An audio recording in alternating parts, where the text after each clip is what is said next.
¿Le puedo hacer una pregunta antes de que comencemos? Dale. Vio que usted habló del humanismo, lo de la iglesia. El Renacimiento, por ejemplo, a través de las pinturas, ¿no trata de humanizar a Dios para acercarlo más al hombre? Es Bueno, algo que... sí, es uno de los... A ver, la expresión cultural renacentista tiene que ver Sí, con esta mirada humanística del mundo, ¿no es cierto? Y no va a sí, ser privativo de la iglesia. ¿eh? Fíjate cómo, creo que lo decíamos en la clase anterior, como muchas de las obras de arte van a ser incluso financiadas por mecenas burgueses, pero en muchos casos también por la propia iglesia. La mayoría de las basílicas, por lo menos en Italia, van a ser todas desarrolladas y adornadas por el arte renacentista. Solo con nombrar a Miguel Ángel tenemos de sobra, ¿no? exacto. También con las Bueno, pinturas, el tema, perdón, no, sí, dale. que digo, también con las pinturas el tema es un poco enfrentarse, entre muchas comillas, con la iglesia, esto de los desnudos, del cuerpo humano. Miguel Ángel se dice que fue también un poco como para provocar esto del cuerpo de la mujer, tan plasmado, digamos, fue como medio también como para pelear. Bien, si, a ver, no solo esto, sino también la expresividad, ¿no? El otro día creo que también mencionábamos la mítica escultura, perdón, del Cristo sufriente, y precisamente generar ese sufrimiento, resaltar su aspecto humano, los músculos bien marcados, aparte de las lágrimas. Esto también es un mensaje a aquellas santería medieval que casi sin expresión, donde todos tenían esa aureola casi divina. Sí, igual. Tiene que ver con humanizar, incluso dentro de la iglesia, desde la cultura. Sí, Igual Alexis. te digo, escandalizaba bastante poco Miguel Ángel cuando uno lo piensa. Porque cuando ves Bueno, las. pero a ver, el arte es para reinterpretarlo como de todas las maneras que quieras. Eh, vivió del Papa unos cuantos años, Miguel Ángel. Entonces, por lo menos si lo hacía, lo tenía que hacer solapadamente. Démosle crédito. Bien. Entonces, ¿vos querías preguntar algo, Alexi, antes de, o era solo por la grabación? No, no, perdóname, era solo por la grabación, porque a veces empieza tarde y pierde una parte, ¿viste? Para los muchachos. Bien. Ahí quedamos, a ver, con otros profes utilizan Zoom también o utilizan Meet.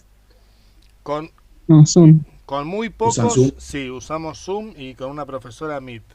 O dos. Sí. Claro, bueno. Yo, bueno, no, ya que habíamos arrancado con esta, no quise variar, aparte la suelo usar más en cuanto al manejo de pantallas y lo otro, pero bueno, tiene esta cuestión de que se corta, ¿no? A los 40 minutos, todo por no comprarle el paquete No, al no, señor Zoom. te digo que a mí me sirve porque me permite justamente esto, guardar una parte de la grabación y empezar de vuelta, porque cuando hago una grabación larga sola, pesa demasiado Claro, y como después los queda muy programas que pesado. uso son gratuitos, no puedo manejarla después. Bien. Bueno, entonces nos quedábamos con esto de interpretar o reinterpretar el mundo. Y podemos hacer, si se quiere, una comparación entre esa cultura medieval preeminentemente teocéntrica, donde todo lo que ocurría en la tierra dependía de Dios, donde la valoración estaba en sufrir en la tierra para alcanzar una recompensa ultraterrena, donde el mundo se aceptaba al cual era, por eso lo del Avísame cuando estés ateísmo copiando medieval. la última hoja o las Hola. anteúltimas porque tengo que armar una cita. Cuidado con el micrófono, María. Bueno, esta cultura medieval teocéntrica que se vinculaba con los intereses señoriales, caballerescos, nobles. A partir del siglo XV se difunden con mayor fuerza las miradas antropocéntricas, pensar que el hombre, el ser humano, es superior al resto de las criaturas terrestres como creación de Dios, pero en la tierra es el artífice de su propio desarrollo. Este es un pensamiento burgués, ¿no es cierto? El progresismo, el mérito propio, valorar la vida en la tierra, no solo la vida ultraterrena, y estos intereses van a estar más ligados a los intereses burgueses. La práctica, si el hombre es el que transforma, va a empezar a desarrollar con esta misma lógica la ciencia, la observación, la investigación, el conocimiento, el descubrimiento. Van a ser emblemáticos en este aspecto la ciencia aplicada a la expansión marina, por ejemplo, ¿no? Las nuevas técnicas de astronomía, las nuevas técnicas de navegación, etc. Conocer el universo por el hombre mismo y no como algo ya acabado, producto de ese mundo teológico. Entonces, podemos ver en el siglo XV un quiebre entre un mundo que se encamina a lo laico, en contraposición con un mundo más bien teológico de la alta Edad Media, siglo X, siglo XI. Ya la baja Edad Media, démosle crédito a lo que leíamos recién de Legoff, es un periodo de transición que va evidenciando esta nueva forma de ver el mundo. O citando a otro autor que leyeron, a Romero, a lo mejor inconscientemente. En el siglo XV, estas corrientes humanistas son conscientes. La burguesía es consciente de su rol como clase en ascenso y de su poder disruptivo en aquella sociedad estática medieval. Bien, me quedaba con algo. En estos cambios, en esta nueva forma de interpretar el mundo,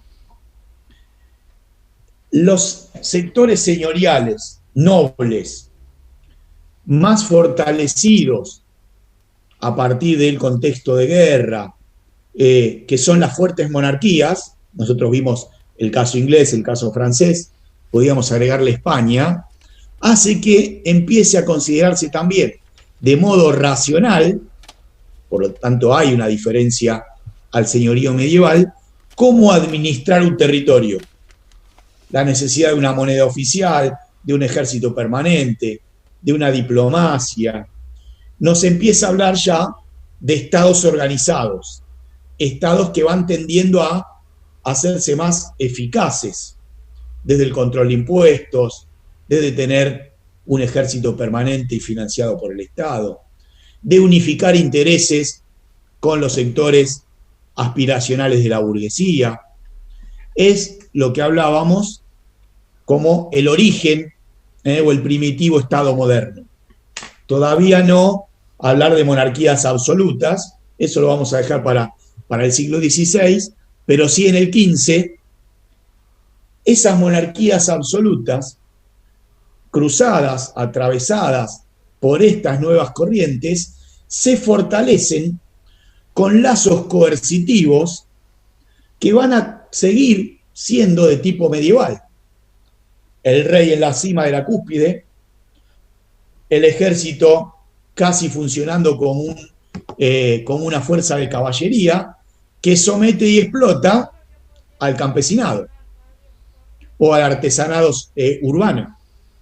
Entonces, siguiendo el eje de Anderson y pasando de un libro al otro, van a ver cuando lean el primer introducción del Estado absolutista, Anderson lo que plantea es esto, que el Estado absolutista viene a funcionar como una caparazón de tipo feudal que sostiene la explotación desde los sectores de poder, bien, nobles aliados con la burguesía, para seguir sometiendo por la fuerza a quienes trabajan, campesinos, artesanos, y si se quiere también la baja burguesía. Bien, entonces, los lazos de explotación continúan siendo de tipo feudal. Hay algunas regiones, principalmente en Francia y en Alemania, entiendan Francia y Alemania en sentido siglo XXI, ¿no? No era el mismo Estado que en el siglo XV, pero todavía con mucha fuerza territorial. En Francia, hasta la Revolución Francesa. En Alemania, podríamos decir, hasta el siglo XIX. Diego, perdón. Más allá, sí. Pero Alemania en ese momento no estaba todo hecho un montón de pequeños principados medio hecho pomada. ¿Vos te referís a cada uno de esos principados como monarquías? Bien. No, acá te digo al revés, en el sentido de control de tipo feudal de ese territorio. Por eso en Alemania pervive más. En Francia, lo van a leer más puntualmente, si bien se fortalece y mucho el Estado, lo que hace el Estado francés es fortalecer su poder desde los fuertes señoríos. O sea, lo que hace es la monarquía francesa ponerse por encima de los señoríos. O sea, ¿van a seguir siendo fuertes los señores feudales? Sí, pero subordinados al rey, no por encima del rey como eran en el siglo XI. ¿Se entiende esta diferencia? ¿Sí? ¿Seguro? Sí. Bien. Entonces, desde los que entienden el marco teórico como una transición, van a decir que los lazos de explotación feudal van a continuar más allá de que haya eclosionado el modo de producción de tipo feudal, que ya no es preeminentemente agrícola, sino que más bien la agricultura va a seguir siendo importante como fuente de abastecimiento, pero el motor de cambio son los intercambios, el comercio, la moneda, el mercado. Bien. Volviendo al cambio cultural, ahí tienen el texto de Romano Tenenti junto con el de Floristán que planteaban hace un ratito, cuando plantea esto de una nueva cultura a partir de este sentido de la ética individual, del hombre como centro, y aquí es donde va a comenzar a tensionarse con el poder de la Iglesia como institución y el poder del papado. Esta nueva forma de interpretar el mundo lleva en el seno de la Iglesia a realizar cuestionamientos a la jerarquía eclesiástica, a Roma y al papado, y fíjense, si se quiere, lo paradojal de los reclamos. Cuando leen así a Zwinglio o a Lutero, ¿qué le reclaman al Papa? Ya entrando en el siglo XVI, habiendo atravesado el siglo donde impregnan estas nuevas ideas. ¿Qué le reclaman? La falta de sobriedad, la codicia, la intervención en asuntos terrenales permanentemente, ¿no? ¿Eso? Bien. Digamos, la autonomía religiosa también. Muchos papados que, permítanse el término y con muchas comillas, como decía Agustín hace un ratito, mucho papado que se aburguesa y busca la ostentación o la riqueza y se aleja de aquel criterio cristiano primitivo, de aquella primera iglesia, de la pobreza, del ascetismo, del primer cristianismo. Lutero, desde la cultura moderna, como legado se lo ve como un reformista. Pero en realidad lo que quiere Lutero es la ortodoxia más pura. Volvamos al origen. ¿Sí? No plantea acá ninguna revolución. Al contrario, hace un planteo más bien conservador. ¿Bien? Y a partir de allí, ¿por qué la reforma luterana o este primer impulso de Lutero de cuestionar la rigidez, la jerarquía, la forma de interpretar, lo hace para quitarle a la Iglesia, ¿sí? O si se quiere, desde un enojo o un cuestionamiento a esa forma de que la Iglesia tiene de apropiarse de lo terrenal, del hombre y de su cultura. Entonces, en este reclamo conservador, plantea reformas. ¿En qué sentido? Que la interpretación de los textos bíblicos no tienen que estar atravesados por una jerarquía corrupta. Jerarquía corrupta que inviste ocasionalmente a algún obispo o algún sacerdote. Para evitar eso, ¿qué dice Lutero? Es el propio hombre el que puede interpretar las escrituras. ¿Qué otra cuestión entra acá a ser importante? La gran difusión de incluso la Biblia, que se da a partir del siglo XV, a partir de la rápida difusión de la imprenta. Entendamos que igualmente son muy pocos los sectores sociales que alcanzan a leer, pero sí, cada vez van a ser más, y la traducción de la Biblia a lenguajes más coloquiales. Bien, hay traducciones de la Biblia al inglés, a la Vulgata. A ver, la Biblia original es en latín, y si bien había pocos que leían, dentro de los que leían, había pocos que leían latín. Bien, Profe, por lo tanto... consulta. Al principio la Biblia no estaba hecha para ser solamente leída en latín, tipo, solo las personas que lo leían y solo las personas que lo sabían podían tener acceso a la Biblia. Y eso dejaba que ese manejo quedara manejado al claustro solo por unos cuantos eclesiástico. Claro. Había un objetivo en eso. La difusión de la Biblia en Vulgata, en el idioma popular, y luego en idiomas regionales, por ejemplo, Enrique VIII va a difundir la Biblia en inglés a gran escala, ya en el siglo XVI, después de su propia reforma. Esto lleva a que estas ideas también se difundan mucho más rápido.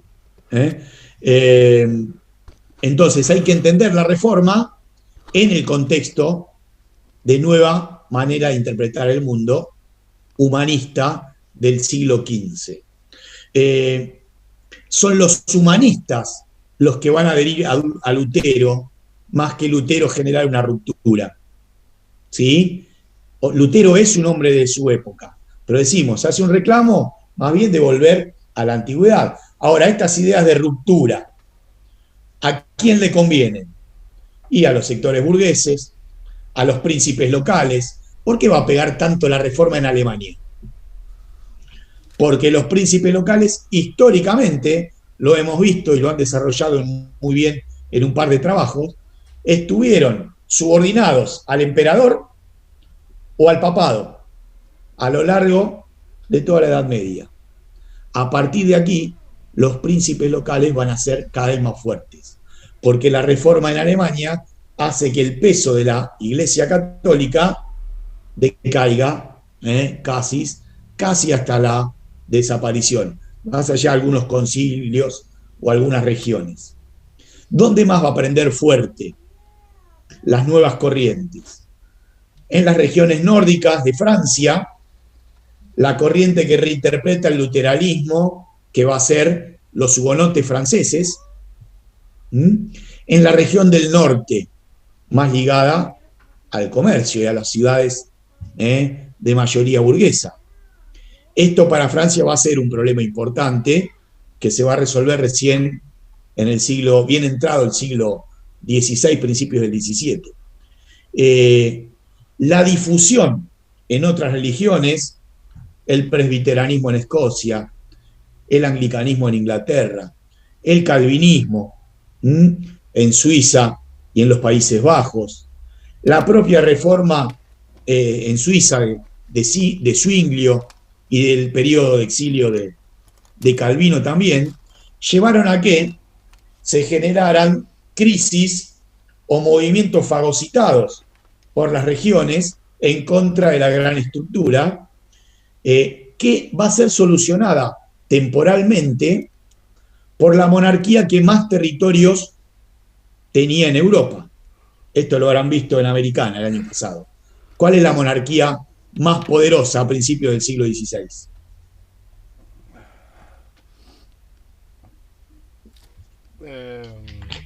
¿España?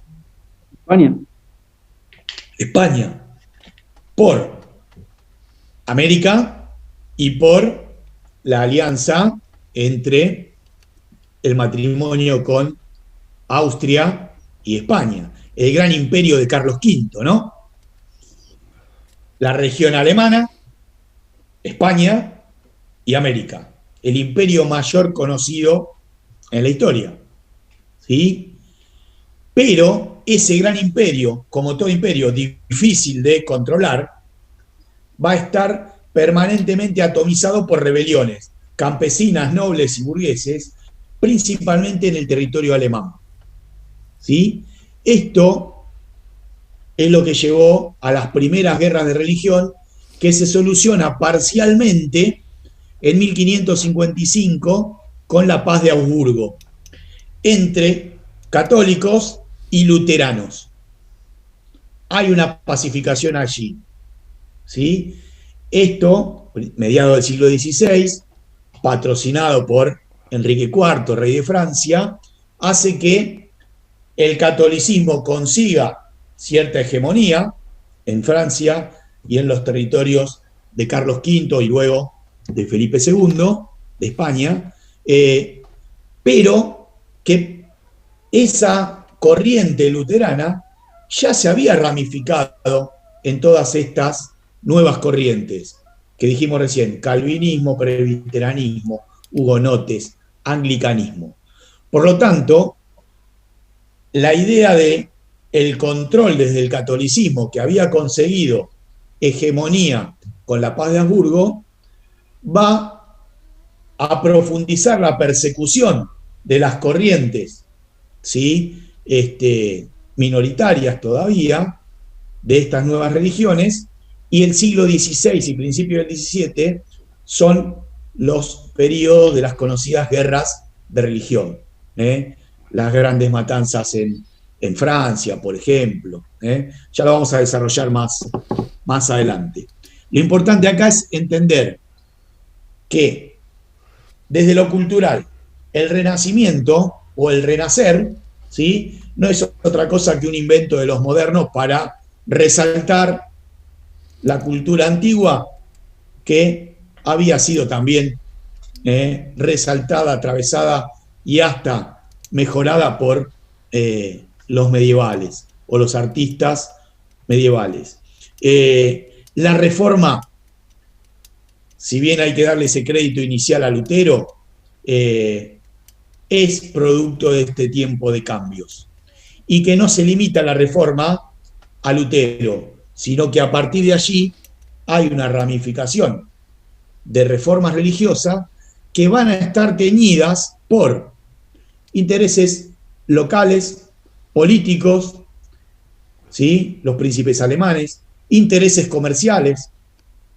¿Por qué hay una reinterpretación del calvinismo en los Países Bajos a partir de Lutero? ¿Sí? Con esta idea de la predestinación y de que hay hombres que están nacidos para salvarse, porque está identificada con los intereses de las burguesías cada vez más protagonistas y más ricas. Salir del castigo al lucro. Es mucho más ortodoxa, ¿no? Entonces, bien, está buenísimo ese aporte. Fíjate cómo ahí también todas estas reformas hay que entenderlas desde lo paradojal, ¿no? Cuando el luteranismo lo plantea desde una reinterpretación del hombre, luego se fortalecen de manera conservadora. ¿Qué hace el luteranismo? Se alía con el catolicismo y en la paz de Habsburgo deja fuera a las otras religiones. ¿Qué hace el calvinismo después para sostener los privilegios de clase burguesa en este sentido? El que no es calvinista no es predestinado, queda fuera. Y por lo tanto, también hay muchas persecuciones desde el calvinismo. El calvinismo logra una doctrina religiosa mucho más acabada que la primer corriente luterana, ¿sí? Esa doctrina también persigue al que no adhiere a esa religión. No entra en los predestinados. ¿Por qué es tan fervoroso el calvinismo? Precisamente porque quienes adoptan esa corriente asumen su predestinación y por lo tanto el predestinado es mejor que el otro y tiene garantizada la salvación. Por lo tanto, ya no tiene por qué hacerse problema. Bien, pero es una forma por la cual somete a quien supuestamente no está predestinado. Profe, ¿Sí? capaz estoy equivocado, pero igual ese ya no es como el momento más de degradación del calvinismo, porque yo había visto que en principio el calvinismo igual decía que nadie sabía si estaba predestinado a salvarse, sino que había que laburar mucho, si se quiere, y nunca te enterarías si te salvas, si esta idea, bien, esta idea del mérito propio, ¿no? Del hombre como protagonista y producto de su propio esfuerzo. Bueno, eso tiene que ver con algunas corrientes, a ver, las que van a Inglaterra, por ejemplo, y los que son los más ortodoxos, como aquellos que después también, perseguidos por Enrique VIII, terminan yéndose a Norteamérica, ¿no? Esto del esfuerzo y el producto de la familia Ingalls, póngale. Bueno, ese análisis lo hace Weber, ¿verdad? En la ética protestante y el estudio del capitalismo, porque de hecho incluso habla del calvinismo en particular como el que mayor fomento por esto del esfuerzo y el mérito propio. Exacto. Pero hay que reinterpretarlo desde cómo eso se va adaptando a distintas regiones. Bien, una cosa es, como decía bien Santiago, el primer calvinismo al calvinismo en decadencia con todas sus ramificaciones, ¿sí? Como decíamos, el paso a Inglaterra, la filtración del anglicanismo y luego los cuáqueros, que son los más ortodoxos. ¿Por cuánto pasó? O los presbiteranos en Escocia, que también dentro del mismo origen tienen costumbres particulares. Y también hay que entender al calvinismo en el contexto de la contrarreforma católica. Por eso se hace fuerte como doctrina. Digamos, a todo esto, y más allá de la paz de Habsburgo, ¿cómo reacciona la Iglesia Católica ante el reformismo tan difundido? Bueno, precisamente fortaleciéndose hacia adentro. A ver, hay una crítica muy fuerte a la ostentación, a esto de la venta de indulgencia casi como una práctica de tesaurización económica y no como un real perdón. Por lo tanto, esto lo va a regular el Concilio de Trento. Hay un concilio que va a durar casi 20 años dentro de la Iglesia Católica, que termina asumiendo muchos errores, puerta hacia adentro, obviamente, como bien lo hace la Iglesia Católica, pero conservando mucho de lo que las nuevas corrientes criticaban, que eran los rituales sacramentales. Las nuevas corrientes, por ejemplo, el luteranismo, plantea solo 3 sacramentos, ¿no? El bautismo, la cena, lo que el catolicismo llama la Eucaristía, y la confesión o la reconciliación. Pero luego, ¿sí? Si esa reconciliación la hace el hombre o la reinterpreta el hombre y no necesita un mediador, ya todas las otras se quedan solamente con el bautismo y con la cena. Lo cual esa cena va a tener distintas interpretaciones. ¿Qué van a decir algunas corrientes como el catolicismo hasta hoy? Que en esa última cena se representa la personificación del Cristo en la Eucaristía, que está el mismo cuerpo de Cristo en la comunicación, en la comunión que recibe cada feligrés. La transubstancia. Exactamente. ¿Qué dicen las corrientes del luteranismo adelante? Que la cena está bien como rito de encuentro familiar, pero nada más que eso. No hay ningún Jesús presente en un pedacito de pan. ¿Sí? Y estas prácticas van a ser cada vez más laxas en las reformas. El celibato, por ejemplo, la investidura, digamos, los pastores anglicanos, luteranos, más allá de los ortodoxos, no necesitan vestirse de determinada manera, pueden tener concubinas, pueden tener hijos y pueden ejercer su rol de pastor. En esto, en el Concilio de Trento, la Iglesia se fortalece desde sus tradiciones. ¿Sí? Los rituales, la misa en latín va a continuar, los 7 sacramentos van a continuar, y se va a hacer fuerte también la Iglesia en cuanto a las órdenes las órdenes religiosas.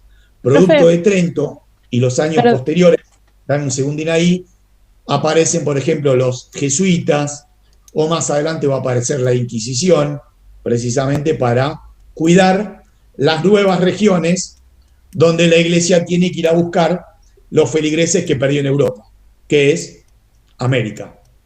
¿Dónde pega muy fuerte la Inquisición? En España, en Portugal y en América, donde hay que ir a buscar nuevos feligreses. Sí. ¿Hay alguna razón en particular por qué la Iglesia Católica no deja que los curas estén con concubinas? Bueno, desde un antiguo acercamiento a la religiosidad, luego me di cuenta y lo dejé, pero digamos, he tenido charlas con algunos sacerdotes al respecto, y ellos plantean de que el acercamiento, más allá de su rol humano, a Dios debe ser exclusivo. Y que si uno tiene familia y mucho más si tiene hijos, lo hace, a ver, son terrenales porque son hombres, se reconocen seres humanos, pero que su única atención debe estar ligada a Dios y a la profesión de Dios, que no pueden tener otras preocupaciones terrenales que los distraiga de esa misión. En eso se hace fuerte la Iglesia Católica, incluso hasta la actualidad, aunque es un debate permanente en el seno de la Iglesia. Es más, hace muy poquito el Papa hizo referencia a esta cuestión, ¿no? Como que era algo a revisar. Pero bueno, fíjense que estamos hablando del siglo XVI y estamos en el XXI y se sigue conservando esto, ¿no? Bien. Se dice por el tema de la herencia también.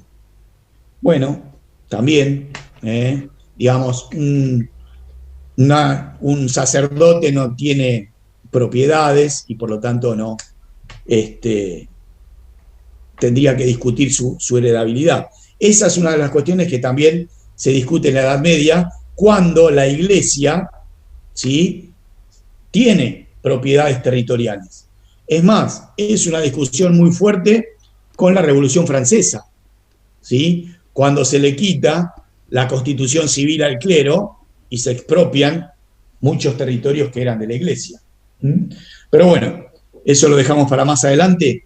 Hay mucho de esto que lo vamos a retomar, por ejemplo, cuando veamos los Tudor y la Reforma Anglicana, o cuando veamos los Enriques y los Luises en Francia, cómo estas guerras de religión son tan fuertes. Así que son temas que hoy se plantean, los damos por vistos, pero que van a retomarse. Cierro con esto. Dígame si se ve. Sí, se ve. Sí, sí. Bueno, Sí, se ve. Esto se los compartí hoy y es un intento de periodización de lo que veremos en este periodo como tiempos modernos, ¿no? Fíjense que tienen acá un eje central que tiene que ver con lo económico. Esto cuando lean a Pierre Vilar en la transición del feudalismo al capitalismo, como dice acá arriba, lo van a ver de esta manera, ¿sí? En esta mixtura entre el feudalismo tardío o precapitalismo para llegar a un capitalismo industrial luego de la doble revolución, desde el punto de vista de el comercio, el flujo de capitales, tienen este eje también aquí, que ya desarrollaremos. Algo que hoy ya se mencionó con la evolución de las ideas en los tiempos modernos, humanismo, renacimiento, racionalismo, para recién alcanzar un ideario acabado en el siglo de las luces, el siglo XVIII, y todo lo que eso deja para el siglo XIX. Y en el eje superior tienen allí estos hitos, digamos, de quiebre importante, ¿no? el fin de la Guerra de los 100 Años, la caída de Constantinopla. Podríamos agregarle ahí la llegada de los europeos a América, la hegemonía española y la posterior crisis de la hegemonía española en el Tratado de Westfalia para pasar a una hegemonía francesa, y luego a principios del 18, luego de la Revolución Gloriosa y del Tratado de Utrecht, pensar ya una hegemonía inglesa, que son las tres monarquías que nosotros vamos a desarrollar cuando veamos absolutismo: España, Francia e Inglaterra. Tres monarquías que van a tener una característica y un desarrollo propio y que se suceden la hegemonía.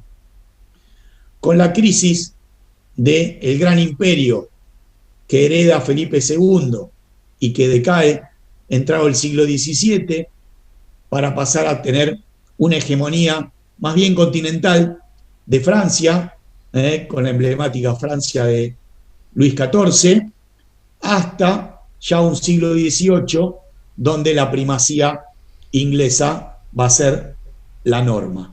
Bien, bueno, todo esto lo vamos a desandar las próximas clases. El esquemita este yo se los había dado, y si lo recorren un poco, de esto hablamos bastante en la clase de hoy, y pasaremos las clases siguientes a desarrollar estos primeros estados nacionales para poder hablar de absolutismo y de mercantilismo. ¿Bien? Bueno, cierro con esto. Si no me dan los 2 minutos, se los subo como consigna en la semana. Mi idea es que la próxima clase podamos interactuar ya con un poco más de práctica entre todos. Les voy a proponer en esa lectura sugerida que ustedes se organicen en pequeños grupos y de toda la bibliografía sugerida desde esta semana hasta el próximo encuentro Zoom, que son dos semanas, se organicen en pequeños grupos, elijan un tema: humanismo, un tema; reforma, otro tema; renacimiento, otro tema; el primer periodo del absolutismo en Francia o en España o en Gran Bretaña, que pueden retomar de lo trabajado en el trabajo práctico y sumar la lectura de Anderson, y lo piensen en posicionamiento didáctico pedagógico. A ver, ¿cómo harían ustedes, después de leer la bibliografía de la materia, cómo harían ustedes para explicar ese tema a un segundo año de secundaria? ¿Bien? ¿Vieron lo que les propuse en el trabajo práctico? En uno de los puntos. Bueno, lo mismo, pero que me lo cuenten ustedes acá, oralmente, no escrito. Habilitaremos el compartir pantalla, y si quieren poner una imagen de fondo o un pequeño esquema para acompañar la explicación, bienvenido. Pero no piensen en dar una clase de 1 hora, en algo que pueden explicar en 5 minutos, 10 minutos. Perdóname. Y de a 3 o de a 4. Bien. Sí, Alexis. No, esa era una de las preguntas. ¿Cuánto eran pequeños grupos? A ver, lo tiro como idea. En los primeros días de la semana lo paso en limpio para que ustedes tengan tiempo de organizarse en grupo, qué lee cada uno y cómo lo presentarían. Buenísimo. ¿Está? Y variamos un poquito mis monólogos. Listo. ¿Está? Bárbaro. ¿Listo? Bueno, un gusto, gente. Gracias. Nos estamos viendo. Chau, chicos. Chau, chicos. Chicos.